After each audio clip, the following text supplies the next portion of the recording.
All right, so I'm going to show you an easy way to make Instant Pot tuna and noodle casserole. We got 3 cups of chicken broth. We got 12 ounces of pasta. The recipe calls for bow tie pasta, but we're just using our mixed mash of what we have left over. 2 cans of tuna drained, half a cup of bacon bits, 1 cup of frozen vegetables, peas and carrots. You don't have to do the carrots if you don't want, but we just buy it in the mix. And then as far as the spices, I've got 2 teaspoons of garlic powder, 1 teaspoon of salt, and 1 teaspoon of pepper. After it gets done pressure cooking, I've got a half a cup of heavy whipping cream, 2 cups of shredded cheese, and 1 tablespoon of cornstarch. That'll help thicken it up, but that's after the pressure cook. So let's start with the pressure cook. So put in your broth. If you want to go over there and point down. Add in your 12 ounces of pasta. Add in your tuna, drained, 2 cans.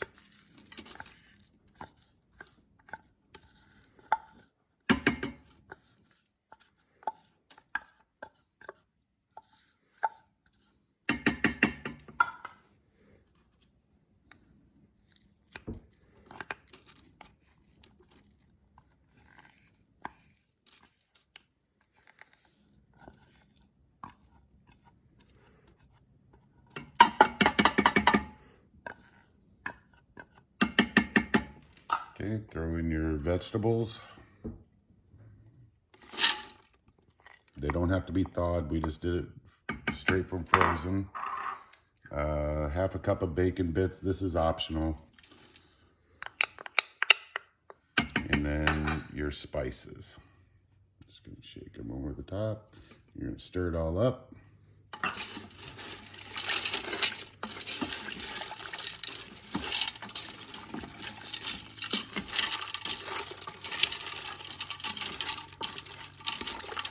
Just make sure it's mixed, okay? It doesn't have to be thoroughly mixed. Just make sure your vegetables and your tuna spread throughout. All right. And now we're gonna put the lid on. If you wanna come over here, switch places.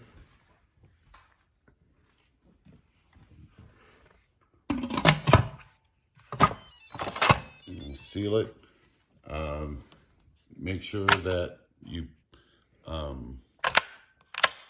flip this so that the pin is down. You want the pin down, that means it's locked. And then you come over here and turn it on. It's on, so we're gonna put pressure cook, high, and we're gonna do it for 4 minutes. So when I hit start, now it'll take a few minutes for it to pressurize. You'll know it's pressurized when steam starts going up and the pin will drop.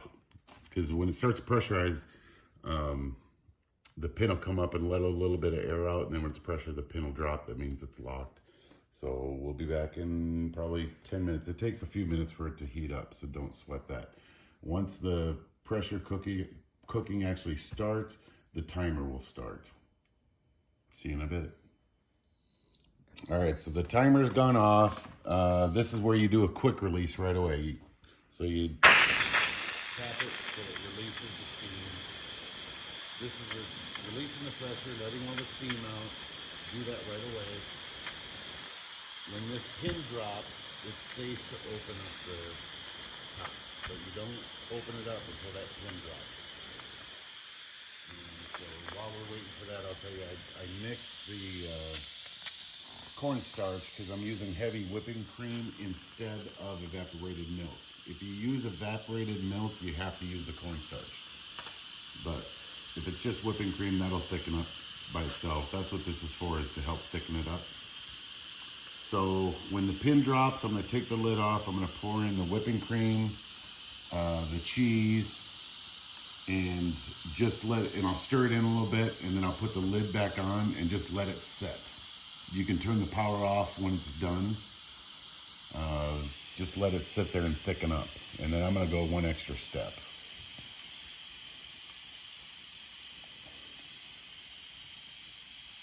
Right now we just hit cancel. So it's off, we can unplug it.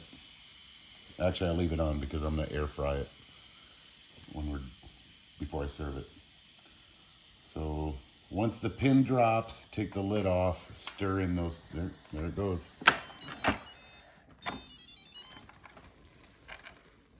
All right, so this is where we make the sauce. So I'm gonna pour in the whipping cream. Yeah, switch.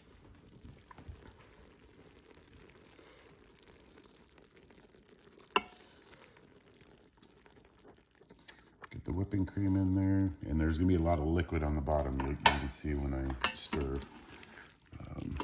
So there's still lots of liquid. The whipping cream will help thicken that up. And then I'm just gonna slowly work in the cheese.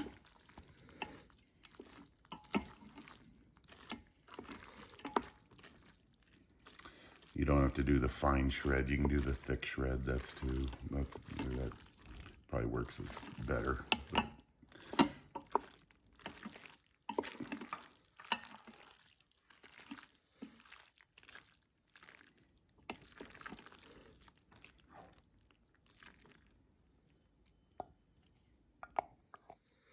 We like cheese, but I got 2 cups of shredded cheese. Just stir it all in. Get the cheese mixed up. Get the evaporated milk all stirred in there. Heavy whipping cream. Or excuse me, heavy whipping cream.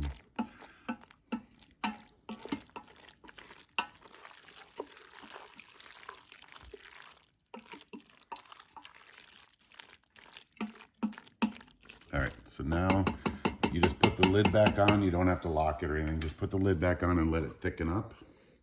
And let that sit for a few minutes, because the pot's warm enough where it'll help thicken it up. So we'll be back in a minute.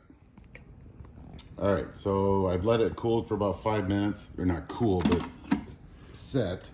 So if this is what you're gonna have and this is ready to go. You're ready to go right now. I'm gonna take it one more step.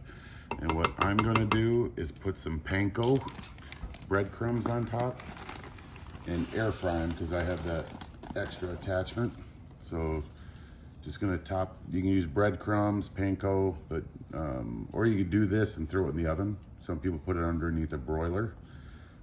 So I'm just gonna coat a little bit of breadcrumbs on top to give it a crunchy coating.